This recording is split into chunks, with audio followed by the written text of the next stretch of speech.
You're listening to the Fierce Fatty Podcast. I am your host, Victoria Welsby. This is episode 49, and the title of it is You Can Love Your Body and Be Healthy Without Losing Weight. Let's do it!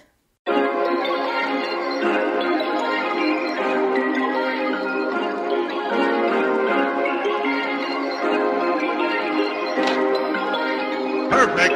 I'm Victoria Welsby, TEDx speaker, best-selling author and fat activist. I have transformed my life from hating my body with desperately low self-esteem to being a courageous and confident fierce fatty who loves every inch of this jelly.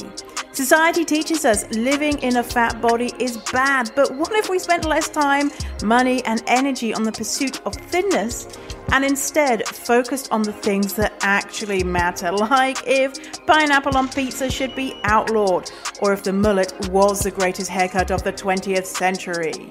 So, how do you stop negative beliefs about your fat body controlling your life? It's the Fierce Fatty Podcast. Let's begin.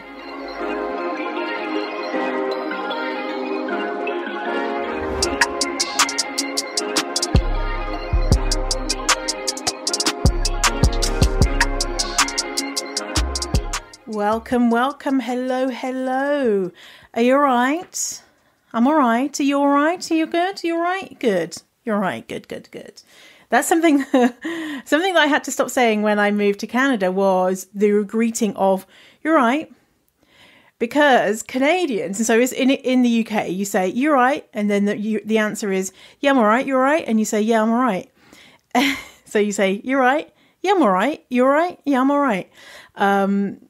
Because Canadians would always think that I was saying, what's wrong with you? Like, are you okay? That was what a lot of Canadians thought I was saying, like, are you okay? And so when I'd be like, you're right, they'd be like, yeah, why? I'm fine. So I just stop saying you're all right. But I'm saying it to you now. You understand what I'm saying. I hope you're all right, because I'm all right.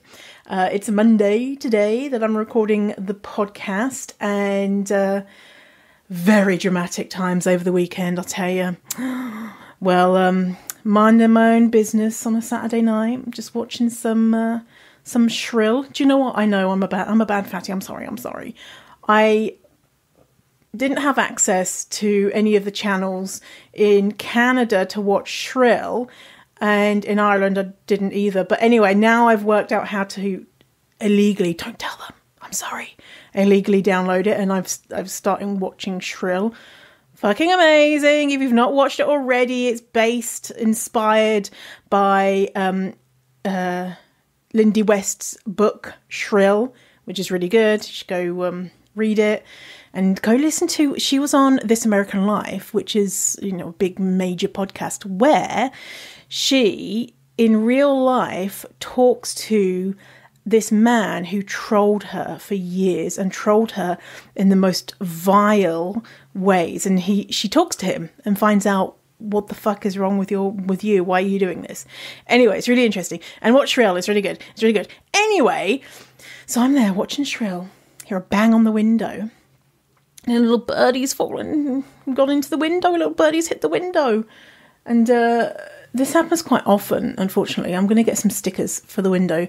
And I went out and the little birdie was kind of wobbling around a little bit concussed. So I took it in and put it in a box, put a little blanket in, put a towel over the box, just let the birdie get better. And then within an hour, the birdie was feeling better. So I managed to release birdie out into the wild. It's amazing. But anyway, I had a realization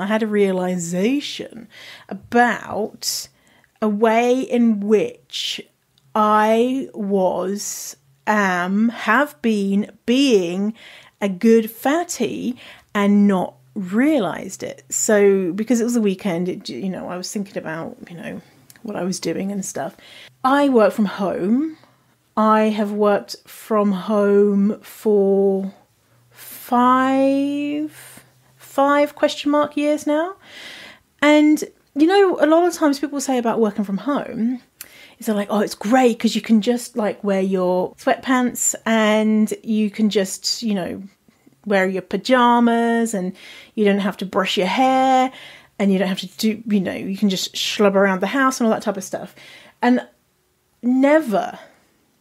probably I've done this before, maybe if I'm sick, but I never go downstairs.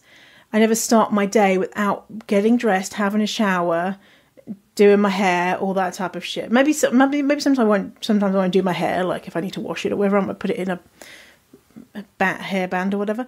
But I never will go downstairs wearing pajamas or spend the day in sweating pants or some sort of super comfortable thing or, workout clothes or anything like that. I always get dressed. And I was thinking, why do I do that?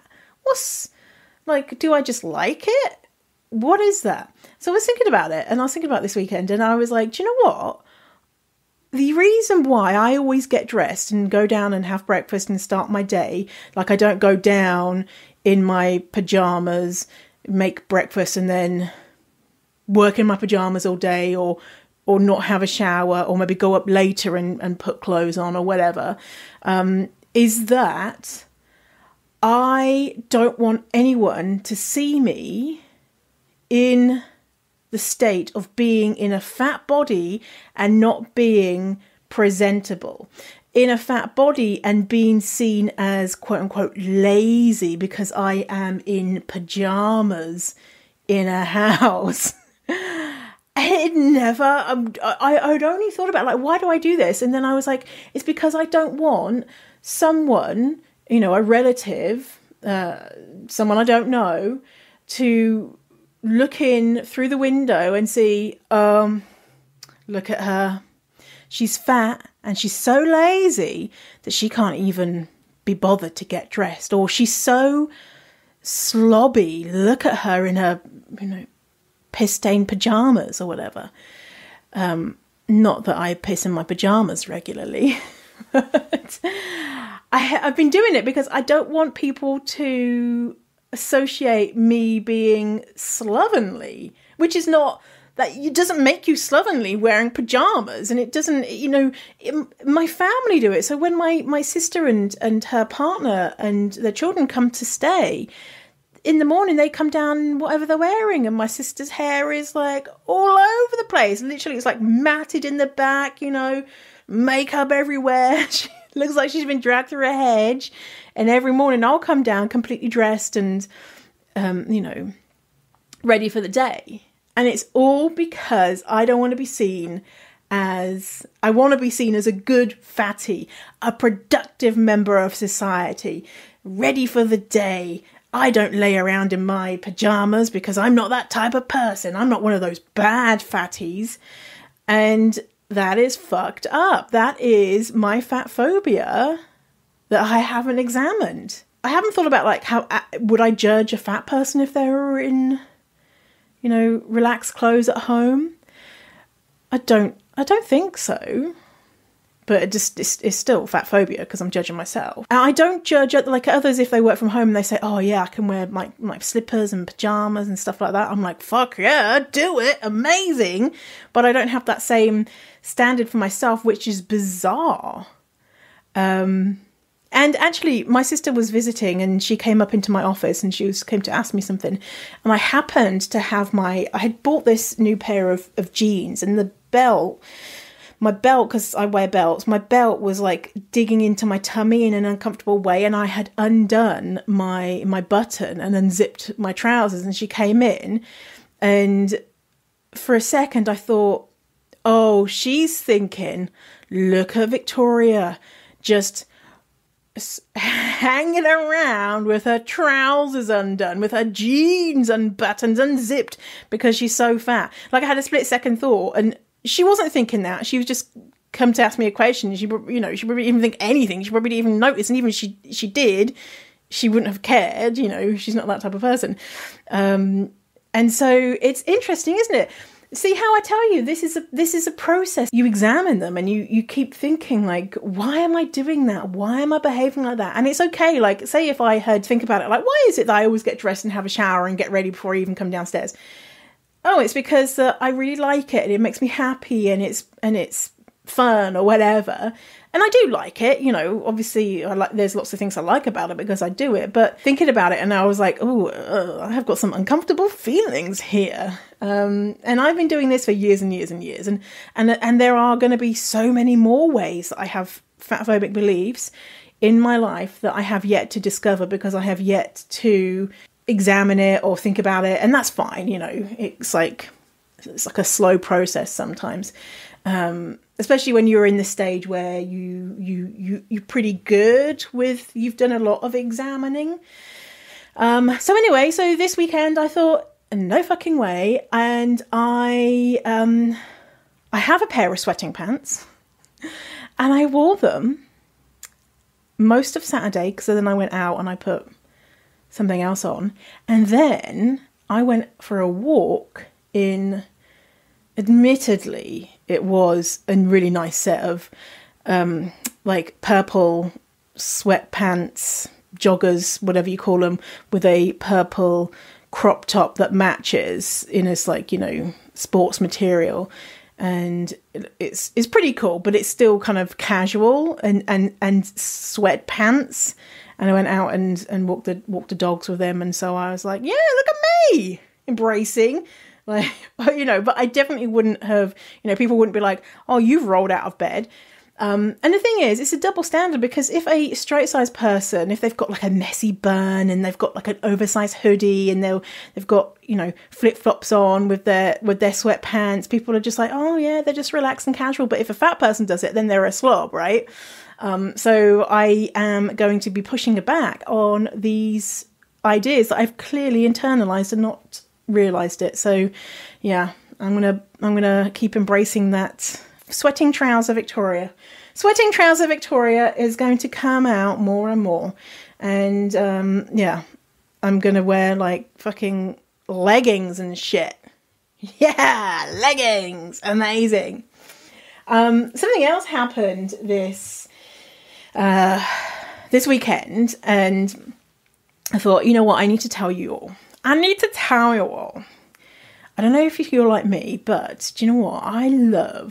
I fucking love, you know, when strangers have arguments on the internet, on like Facebook or whatever, reading like, you know, 2,500 messages between them and the threads and shit. So if you like that, then you're going to like this. So I shared a thing on my Facebook page. I share lots of things all the time. If you're not following already on Facebook, Fierce Fatty, come follow me. I shared an article that says Trump said Americans who died in the war are losers and suckers. Because of course he said that, because he's a piece of shit. Anyway, I post lots of anti-Trump stuff and lots of good, engaging, pro-diversity content. Anyway, someone commented saying, in response to the article, I highly doubt that was said. Now, I don't tend to attract right-wing people. So I thought, what the fuck is going on here? So the article was, Trump said Americans who died in the war are quote-unquote losers and suckers. Anyway, and so this person said, I highly doubt that was said. And someone else said, but it was, LOL. Anyway, and then I said, WTF? Are you a Trump supporter? ? And then this person, let's call her Kathy. Kathy said, 100%. And from a military family that are also 100% 100% President Trump supporters. And I said, Kathy, you should be ashamed of yourself. Kindly get the fuck off my page. I don't allow bigots here. Kathy said, capitals, wow, fuck you. I am not a bigot, just not a, and I'm not going to say the word that she said because it is a slur, an ableist slur. the R word. I'm not going to say it. I'm not just a slur, ableist slur. I thought your page was about empowering women. Guess I was wrong. I will gladly leave your page, you bitch. Capitals. Kathy. This is me. Kathy, of course you're not a bigot. You just 100% support one. Cool. Yeah, I empower women, but not women who want to deny the basic human rights of other people who are not like them. This is a morality issue and you're on the wrong side of it. Bye. And then Kathy says, I don't know why it matters to you. I followed you because I liked your energy about body positivity. Obviously, I made a mistake. Toodles.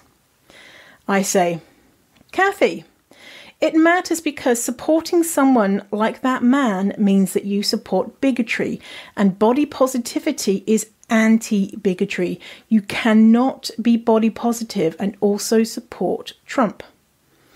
Then Kathy's sister comes in. Let's call her Haley. So Haley says, actually, it's America. She can say anything she wants, and shaming her because of who she supports isn't what you're supposed to be about. Not once did she say that she supports his actions. There are things about every person that someone is going to not like and not support, but that doesn't give you or anyone else the right to be asshats to them. You claimed not to like bigots. Well, kind of looks like you are. BTW, by the way, you should watch how you talk to people. One day it might bite you in the ass.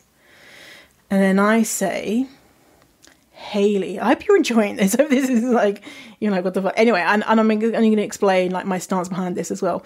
I say, Haley, of course she can do anything she wants. She can continue to support a bigot, and the consequences is that she isn't welcome here or other progressive spaces. And shaming bigots is literally what I do. And then Haley says, then how are you progressive just by being like people you are fighting against? And I say, saying you won't tolerate bigotry doesn't make you a bigot. Same way saying racism/sexism, etc. is wrong doesn't make you a racist or sexist. This is pretty basic stuff here. And then the sister comes in. This is the sister again. And the sister says, all I'm saying is if you want her off her page when you don't actually know the person. She has the biggest heart and would do anything for anyone or to lift them up. She has a big mouth and sometimes doesn't know how to keep it quiet. She is strong, loving, supportive, the kind of energy you would want, but because she likes the way he runs the country, not how he treats women, you want her off the page. I mean, it really is your guy's loss. I was just simply asking a question. And then there's other people in the conversation too, by the way. And I reply, if she really did have a big heart and would do anything for anyone, then she should do something good for the marginalized members of your country and not support someone who is actively hurting them and killing them. I could not sleep at night if I for 1 second thought about supporting someone like Trump. I would be embarrassed with every fiber of my being. Being a good citizen means examining Trump and the way he harms your country and thinking critically about the negative impact supporting him has on millions of people across the world. And there's lots of back and forth here between other people that I just left it there. Lots of people being like, yes, this is amazing the way that you've handled this. One person was like, how dare you not let Trump supporters be here? I'm leaving, even though I'm not a Trump supporter. And that's fine. And so I shared on my Instagram page a little bit more clarifying this stance that I have, that Trump supporters are not welcome. Now, let me read my thing on Instagram. Just to make my stance crystal clear, if you were a Trump supporter, you should be deeply ashamed. This isn't a difference of opinion. This is the difference between supporting basic human rights or not. If you do not support the basic human rights of any human, then you are not welcome in my community. That includes supporting trans folks, illegal immigrants, Black Lives Matter, etc. You don't get to enjoy my content, get educated for free, have me inspire you, and also support Trump. You are ostracized from my community. I don't want anything to do with you. Please unfollow me if you support Trump. And then I shared Twitter feed, from someone called Gabrielle Blair, and she's at Design Mom, M-O-M. And this really nails down to why I'm not fucking with Trump supporters. I am not, previously, before Trump, if someone was voting Conservative, then I would be like, come on in. I don't like the way that you vote, but you could get educated by me and I could help you see that being conservative is not in your best interests or in the best interest of the people you love or for the world in general. So, I don't really like what you believe, but come on over. Now my stance has changed because Trump is extreme. And he has clearly shown, not once, not twice, hundreds and thousands of times, that he hates pretty much everyone who is not a rich old white man or a rich old white woman or someone that he can use and consume, like women. And even then, he doesn't respect them and whatnot. And his actions, his single tweets kill people.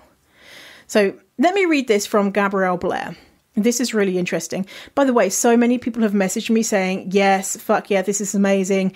And I've taken screenshots of this and I'm showing it to my family. By the way, if you want these screenshots, go on to my Instagram page, fierce.fatty.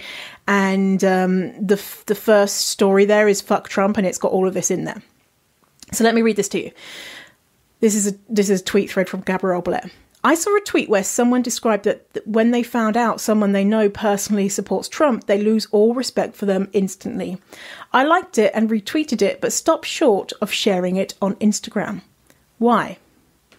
I suppose because I also know Trump supporters in real life, and they already know I hate Trump and know that I will frequently criticize Trump supporters as a group, but I've hesitated to tell them directly that I've lost respect for them individually.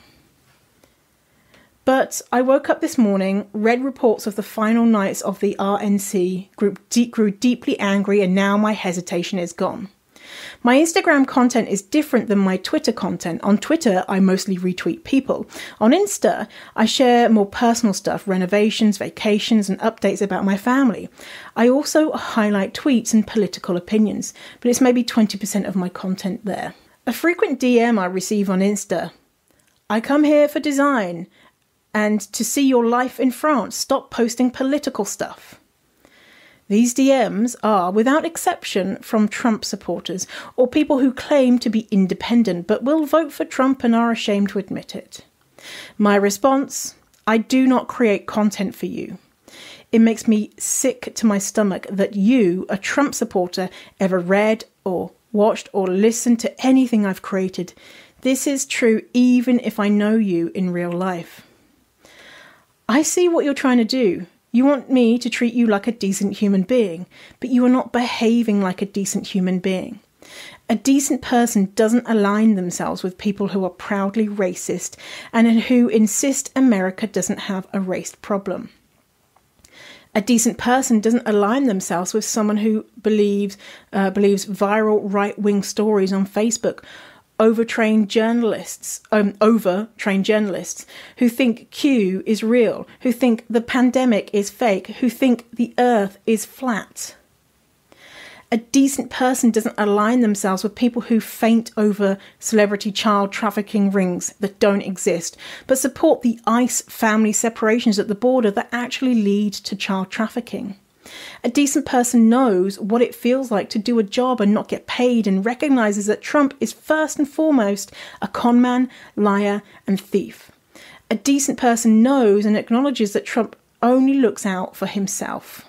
A decent person knows Trump raped a 13-year-old, has read her description of the rape, has read all the other accounts of Trump sexually assaulting girls and women, and never forgets Trump is a rapist who has never had to face consequences for his assaults.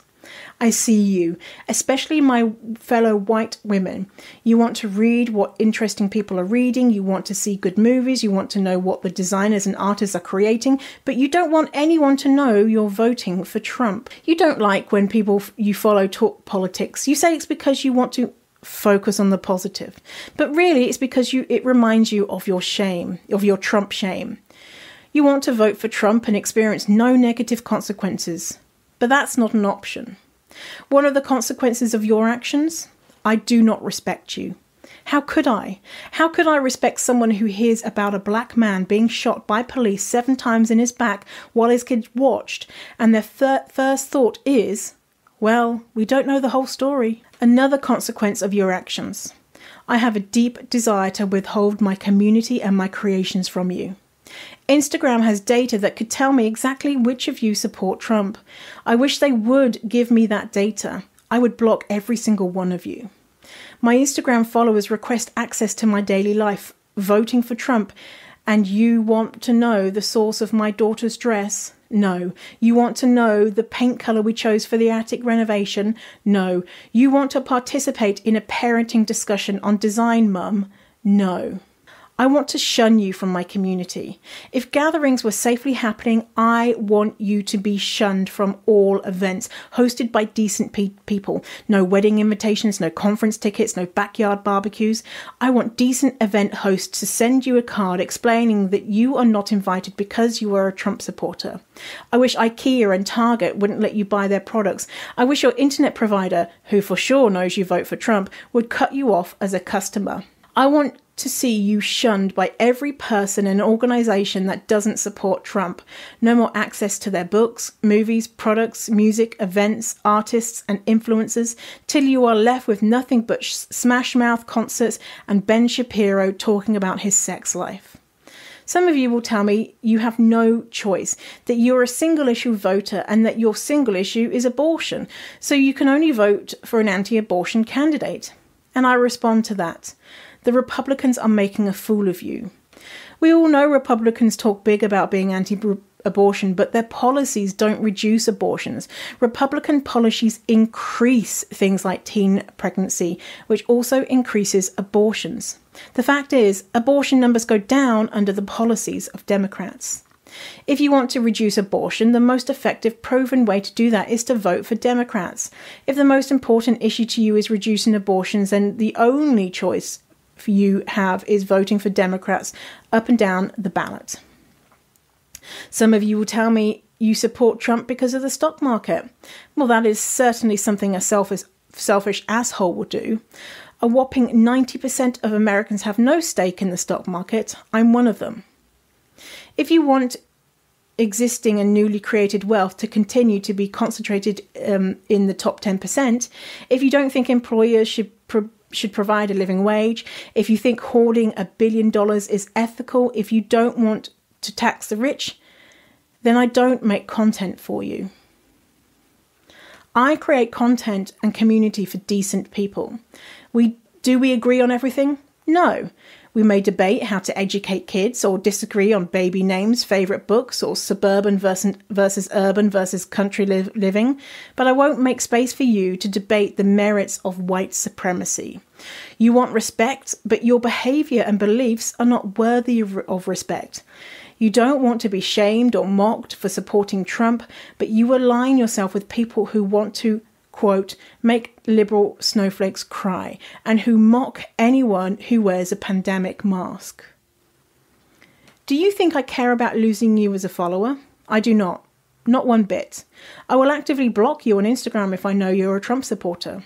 You unfollowing me doesn't hurt me in any way. I literally, in the truest sense of the word, won't notice that you're gone. You can't support Trump and also be a decent human being. You can't support Trump and earn my respect. Want to be a decent person? Don't want to worry about being shunned? You're in luck. The solution is free and easy. Stop being a Trump supporter. Don't vote for Trump. Trump. So that's pretty good. That was long. Gabrielle Blair at Design Mom, M-O-M, Design Mom. So in essence, this is, for me, this is not, just some political debate. This is my job, right? This is my job. This is what I do. This is my life's calling, is to elevate marginalized voices. And Trump is the antithesis of that. Trump wants to elevate people who are already at the top of the tree. He wants to kill those who are not. He is, if I believed in God, the epitome of evil, right? And Trump is a man.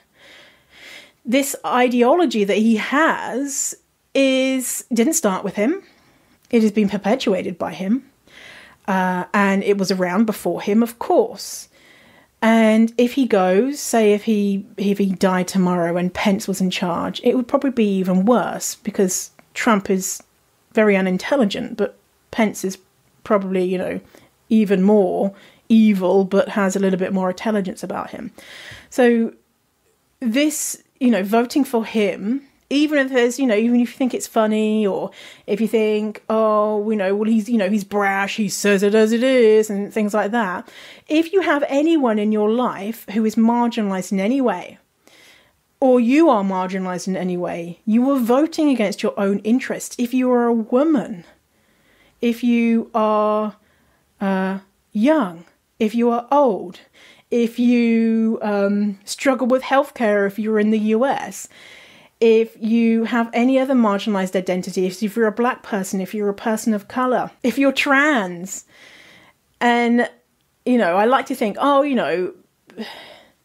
people who have marginalized identities know that it doesn't make sense to vote for someone like Trump. But, a lot of times we do vote for people who are our oppressors. And because we internalize oppression and make it our own fault, and we're on the sides of those who oppress us.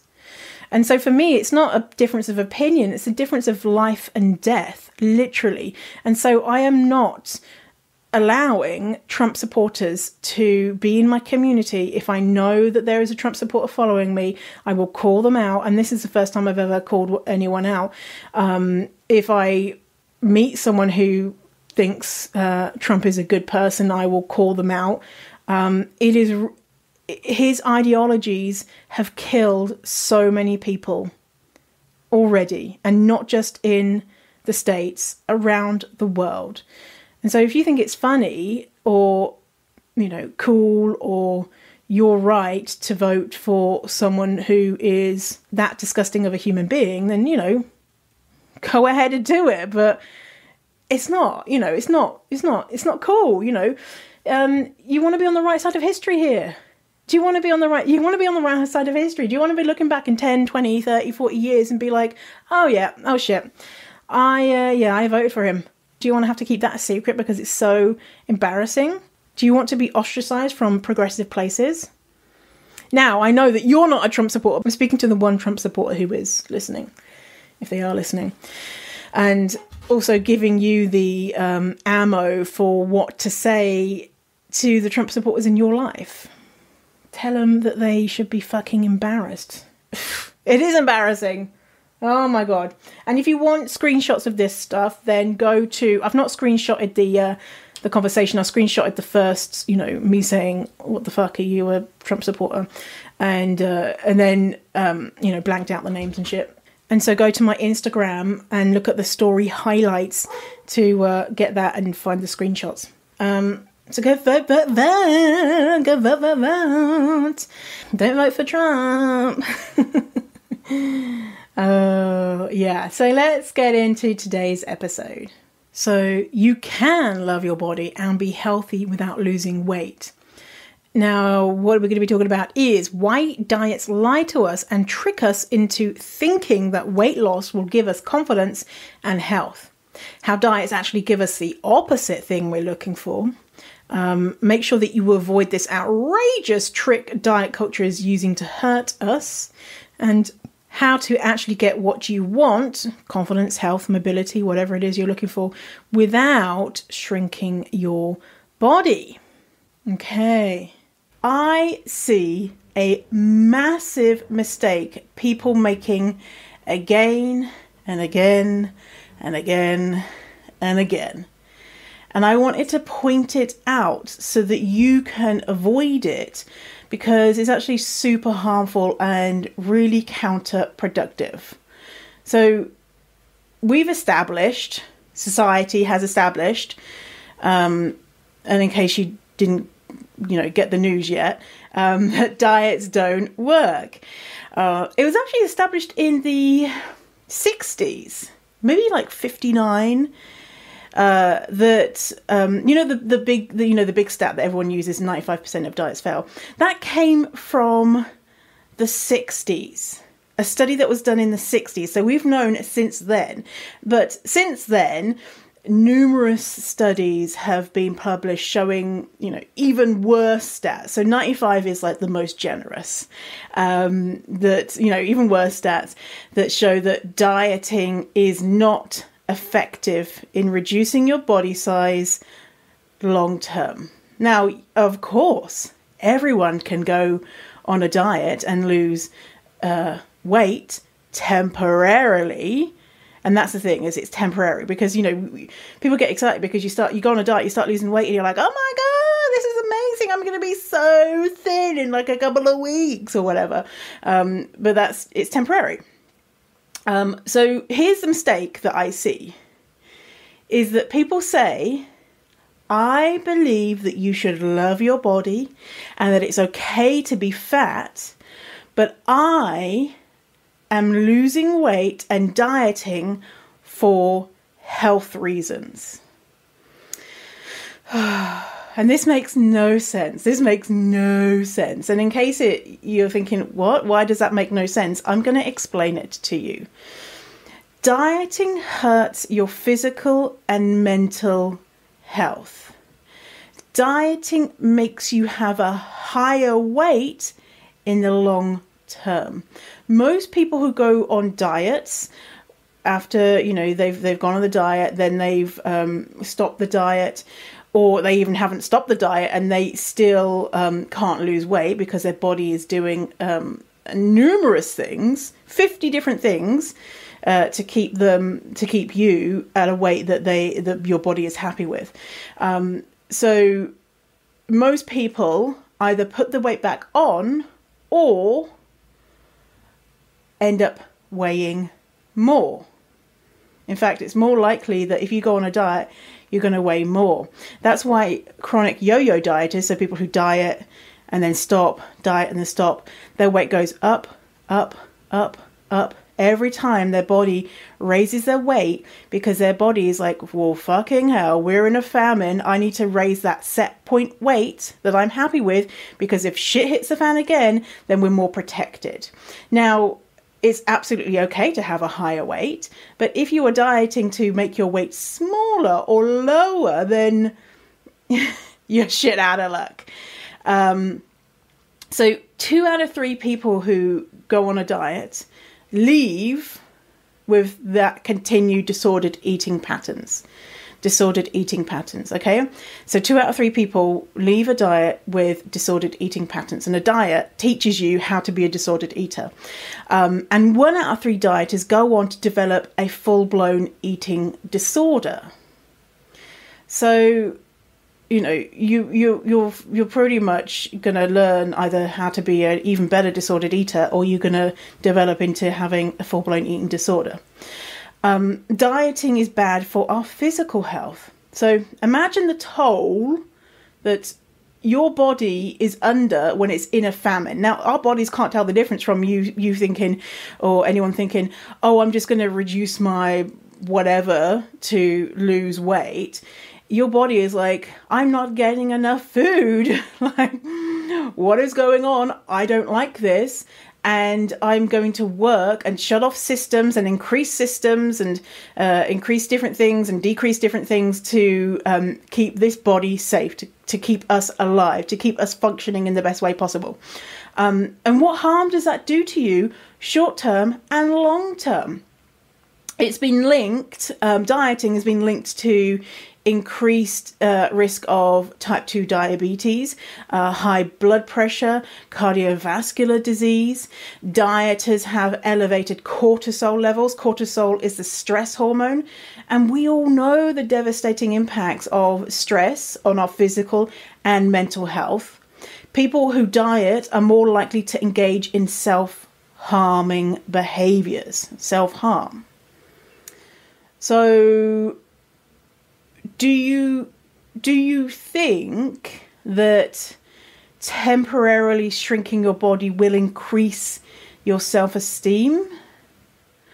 Or do you think that when you put the weight back on, because your body is fighting for that to happen, then you'll feel even worse than you did before?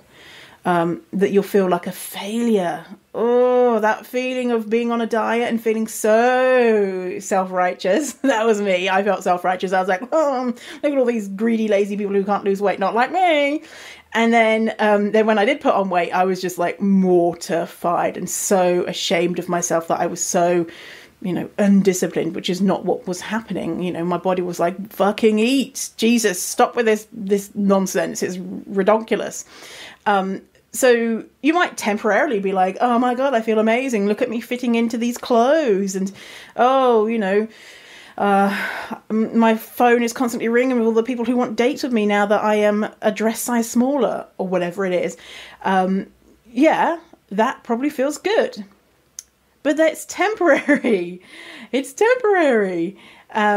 And then you'll probably be at a higher weight. And again, it's okay that if you're at a higher weight, but if you were unhappy with your size before, what are you going to then think about your size after you've come off the diet, because you can't continue it because you're a human being, and then you have a higher weight than what you started with? That's just going to even add to the lower confidence, right?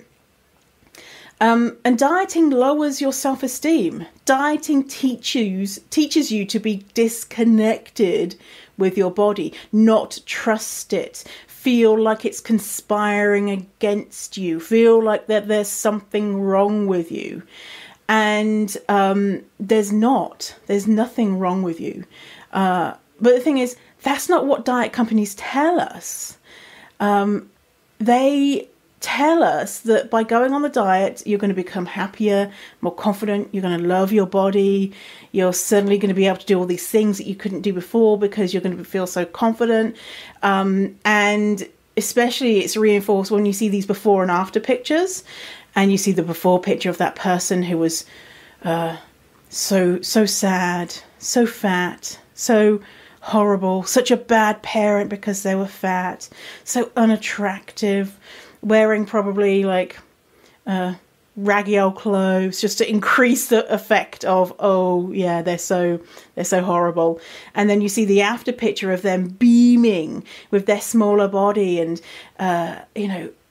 presuming all of the wonderful things that's happened to them now that they have a smaller body. And sometimes, like, if you were like me, reading magazines with these stories in and being like, oh my God, it's so amazing that they are now able to be a good parent because they can run around with their kids and feed their kids healthy food, and they can keep their partner happy, and they're so happy at work, and they're, oh my God, and they look so good, and oh, this is who they were meant to be all along, and look how bad they used to look. The thing is, so when I see before and after pictures, not that I go seeking them out, but sometimes they'll pop up on Instagram search and I'll be like, get rid of that shit immediately. What I see is somewhat like, I feel like I'm Mystic Meg. If you're British, you know who Mystic Meg is. She's like a fortune teller that would go on Saturday night TV just before the lottery numbers were announced and be like, if you've got number 2, you're feeling lucky. If you have hair, you might win. So I feel like Mystic Meg when I see these after pictures, because then I can see the after. In my mind, I know what is going to happen, because statistics tell me what is going to happen is that they are going to be bigger than the before picture. That they are going to be the same weight as the before picture, because they cannot maintain that smaller body size. And so I see someone who is temporarily happy, probably fucking starving and desperate need of food, but pushing all those feelings down, because those feelings, they're not positive, pushing that down, that they haven't eaten food in a while, because their life is amazing now, and I always see it as temporary, and I always just have such empathy for them, because I know in 6 months, 12 months, 2 years down the line, they're going to be looking back at this time that they were temporarily thin and feel so deeply ashamed of what their body looks like now and what they had for a fleeting moment. And they shouldn't feel ashamed. No one should feel ashamed for putting on weight after a diet, or even if you're still on a diet, because our bodies are magnificent and are doing wonderful things to keep our body weight at a place that it's happy with. Our set point range, our set point range is a kind of a 10-20 pound range that our body likes to be in, and when it falls out of this range, then it's like, no, let's get back to where we like to be.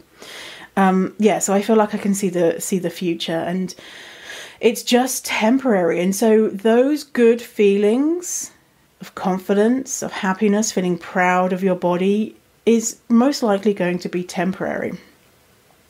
It's just a snapshot in time. So you might say, okay, yes, I understand that. I understand that I'm not trying to become smaller to become more confident, or to lose weight, or, to increase my self-esteem. I'm losing weight because I want to be able to move more, or I have a health condition that means I need to lose weight. So a lot of people are like that. I'm not doing it for, to become thin, and I'm doing it because I'm unhealthy, and because I want to be more mobile, because I can't get up off the floor without, huffing or something, huffing and puffing or whatever it is that people want to improve. And so they will say, okay, that is why I'm going on a diet. So I'm going on a diet for a good reason, not for a bad reason. The bad reason is because I want to look better, but I'm doing it for a good reason, because I'm doing it for my health. Okay, that's fine. But it still stands that no diet is going to get you to a smaller weight. Diets don't work. And so if you're going on a diet to be healthier, and then having a smaller body size to you means that you're healthier, well, it's going to be temporary. It's not going to work. Diets don't work. Even if your intention is, I want to get healthy, I want a smaller body because smaller bodies are healthy, or I want a smaller body because smaller bodies can do more physical activities, whatever it is that you've told yourself, which is not based in reality, or whatever it is that society has told us, because we didn't come up with these ideas. Society has told us this. It doesn't matter. Your body doesn't know, oh, they're doing it because they want to be able to run around the garden with the kids. Okay, well, this time I'll make sure that the weight stays off, because they're doing it for good reasons, not to look beautiful, but to be a better person. Your body doesn't know. It's going to stay the weight that it wants to be, no matter how little you eat or how much you run or whatever. So something, disclaimer. Now, people who go on diets, sometimes, not always, because, a lot of diets are really fucking fucked up, like put turmeric up your bum or whatever. But some diets will say, hey, why don't you increase the variety of food in your life, and why don't you move your body more, for the intention of losing weight? Now, these behaviors could be health promoting. Now, if they're not done in a disordered way, of course. So those health promoting behaviors could help you improve any health condition that you have, could help you improve your mobility, your stamina, your strength. Now, studies have shown that if you engage in new activities or behaviors and you tie it to weight loss, okay, so you're engaging it in the purpose to lose weight, then it is not as sustainable as if you're doing it just because you want to, just because you want to increase your stamina, your strength, your mobility. You want to get more of a variety of foods into your life. If you tie a weight loss outcome with that, what happens is you engage in this new behavior. You might like it, you might not like it. And then you look at the scale. First off, you start losing weight. You're like, oh my God, this is great. This is working. I'm becoming healthier. I'm becoming smaller. I'm becoming more mobile. After a while, that scale stays the same, but you're still engaging in those behaviors. And then after a while, maybe the scale goes up or stays the same. And you just think, well, fuck it. I'm doing all this work and nothing is changing. So why should I continue? Whereas if you just engage in these health promoting behaviors outside of a weight loss goal, and you just don't look at how much you weigh, you don't look at what's happening with your weight, and you just try to increase your mobility, your stamina, your strength, have a variety of food in your life, decrease your stress, and that stuff makes you feel good, and you've not lost weight, or you might have lost weight, or you might have put on weight. You don't know because you're not looking at the weight outcome. That is way more sustainable. It's way more sustainable, studies show. So take weight out of it. If you want to be healthy, great. Amazing. If you're not interested, great, amazing. You know, you're morally equivalent, right? If you do want to increase your stamina or strength or speed or whatever it is, you can do it outside of going on a diet, which is fucking useless and harmful, harms your mental and physical health, and doesn't work and makes you bigger. Not that being bigger is bad. So, you know, and all this is not your fault. It's not your fault that you can't maintain being on a diet, because it's maintaining something which is not maintainable. You know, I said it before, it's like holding your breath. No matter how much willpower you have, eventually your body takes over and says, okay, they've been at the wheel this time, and they've really fucked it up now. You know, now I'm taking over. They've decided to stop breathing again. Okay, fine. I'm gonna force them to breathe. And it's the same with your body when you're reducing your food intake or exercising too much and to the extreme. Your body's like, okay, now listen up here, bitch. I'm taking over. Because you've not been doing it right. So I'm gonna take these measures to look after us because you've been holding your breath for far too long. Now, there is a new outrageous deception that diet companies are now trying to sell, and it makes me so enraged. I just came across this.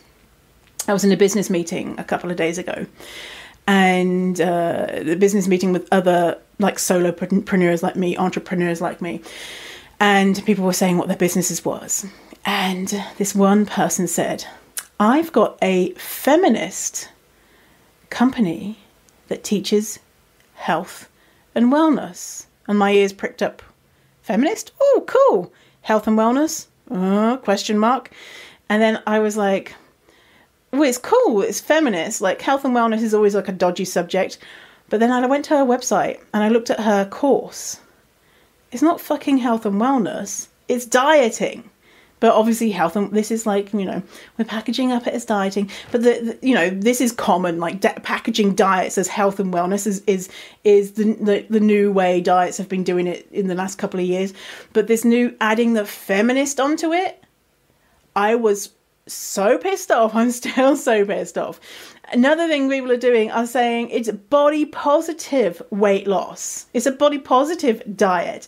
It is a diet with social justice intertwined into it.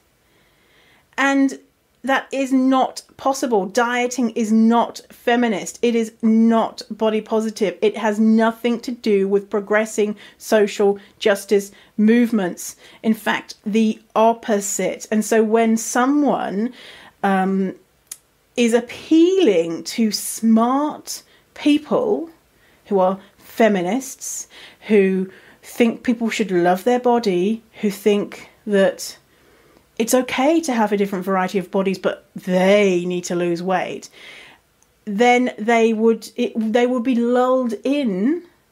It's easy to be lulled into someone who says feminist health and wellness versus someone's like, yo, put some celery up your bum and you'll lose 5,000 calories in 2 minutes. Like, you'd be like, that's silly. I'm not going to do the celery up my bum. But feminist health and wellness, they're feminist. It must be good. It's health and wellness. It must be healthy and will keep me well. It reminds me of this quote, one of my favourite quotes ever. I say it all the time. Naomi Wolf's quote. Naomi Wolf wrote the Beauty Myth in 1990s. This quote: "A culture fixated on female thinness is not an obsession about female beauty, but an obsession about female obedience. Dieting is the most potent political sedative in women's history. A quietly mad population is a tractable one." And now Naomi uses, binary language there for gender, but this stuff affects every gender. It affects gender non-conforming people, trans people, men, women. All gender expressions are hurt by this. And what it is keeping us distracted from the important things in the world so that we cannot work on overthrowing the patriarchy, overthrowing all of these oppressive systems.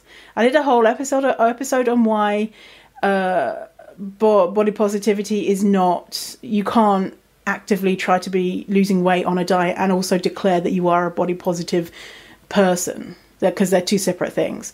Just an FYI, in a nutshell, body positivity is a political movement that's started by black women, trans folks in the 1960s, fat people. I don't know if I mentioned fat.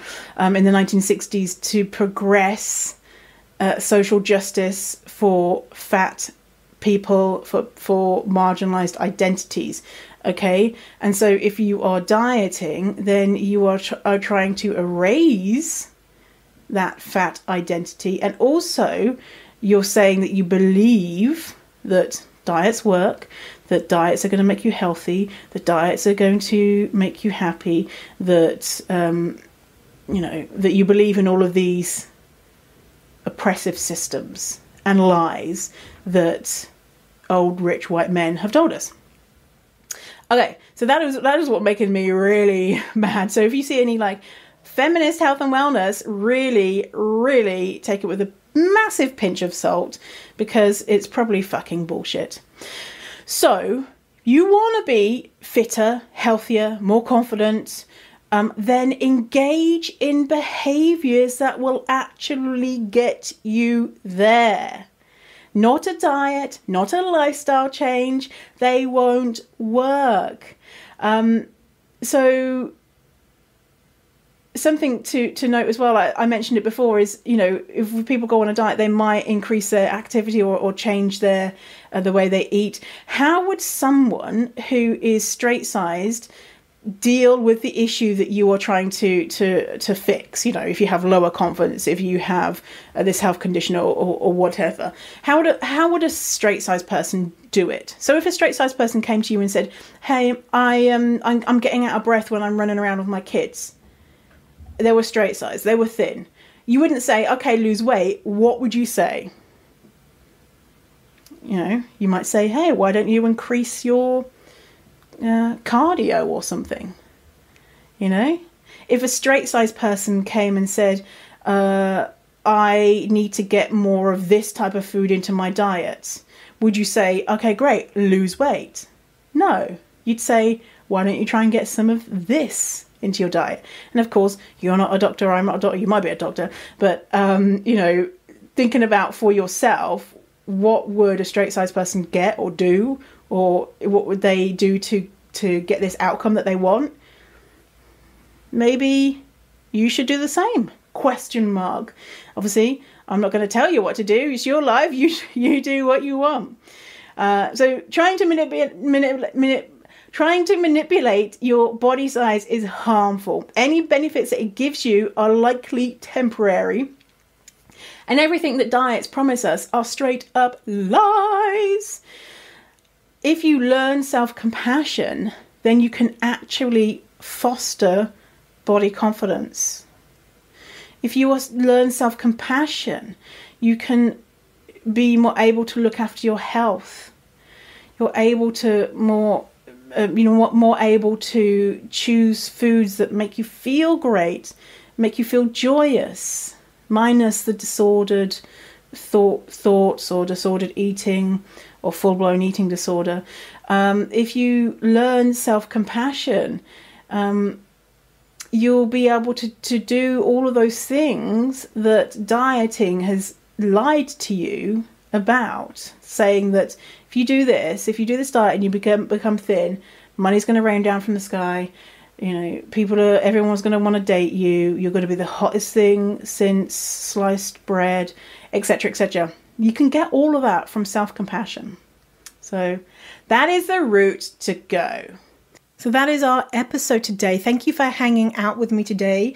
I appreciate it. Thank you for listening to my stance on how to deal with Trump supporters and what I think about them and all that type of stuff. And if you want to learn more about how to love your fat body, then go on over to get my incredible free resource, the Fierce Fatty Vault, which has 17?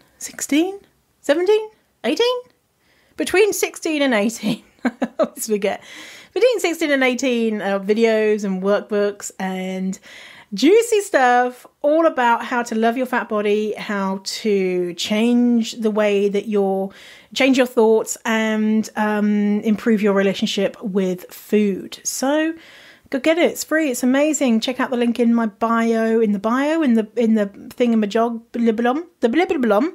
Get the link in the blimblom wherever you're listening to this. Below, to the side, above, around, in the middle. The link will be there somewhere. You're going to find it. You're going to get it. You're going to get an instant email with access. Easy peasy, lemon and lime. Okay, well, have a wonderful rest of your day. Stay fierce, fatty, and I will see you in a while. Alligator.